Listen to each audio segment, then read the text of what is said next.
For me, I think there's a distinct separation between two sorts of problems. There are these nice, elegant, mathematically solvable problems, right? They're the problems which I sometimes refer to as, these were kind of mankind's starter for 10 problems, right? The gravity, for example, right? There's nice simple equations which will deal with gravity, at least in the low gravitational field case. And you can set problems and you can follow those through mathematically to a solution. And that's straightforward. It develops physical skills, it develops physical intuition skills, it develops mathematical skills. But an awful lot of real-world problems are not like that. And no real-world problem is like that when you start, okay? When people were first thinking about gravity, there was a whole mass of apparently unconnected facts. And for me, what research-led teaching is about is how you embed those skills to deal with a disparate collection of facts and attempt to bring them together into some sort of cohesive theory about what's going on, or arrange those facts in a particular way, which makes it look like, or more than makes it look like, actually is an intellectual framework in which you can interpret things.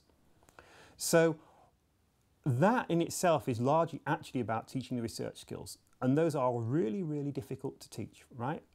One of the most challenging things I think I teach is in the laboratories, where a student will come with a problem.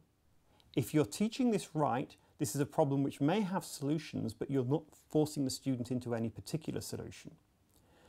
You often don't know what the answer to the problem is, right? If a student has a piece of equipment which doesn't work, it is very, very easy to go in and fix it for them. And that's not what it's about. What you've got to do is you've got to lead the student through the series of stages that you are going to go through in order to come to a solution. It might mean, okay, and this is where it's difficult because you're having to think on two levels at once. You're having to think about, am I actually going to solve this problem so the student can make progress, but also am I showing them this correct set of intellectual skills for how to get to a place. So the place, I guess, that I am most caught, right, the place in which you can't actually, in some way, almost teach them in the way that you like, is if you're working on a telescope at 3 o'clock in the morning and the telescope is not behaving in the way that you want it to behave, right? Telescope time typically costs like $1 a second, okay? And you have a graduate student next to you and you have to fix a problem as quickly as possible. You are probably going to use your intuition to say, let's try this, okay? In order to, and you may or may not be right, but there's a reasonable chance you will be right and that will be the correct solution. And the student will have learnt nothing if you go through that route. You have to teach them a way of thinking, okay, let's think our way, say, through the optical chain of the telescope. Let's think why we might not be getting light on. Let's think about what we did at dusk when we set the telescope up and think it through that way.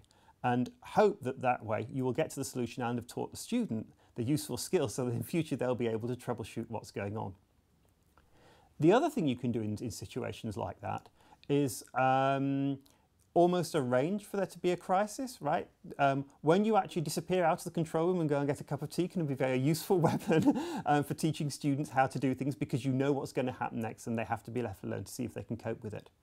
So that to me is really what the research-led teaching is about. It's getting them into a position that they are going to be able to do this stuff themselves, which is different from being able to go through the nice, neat intellectual problems.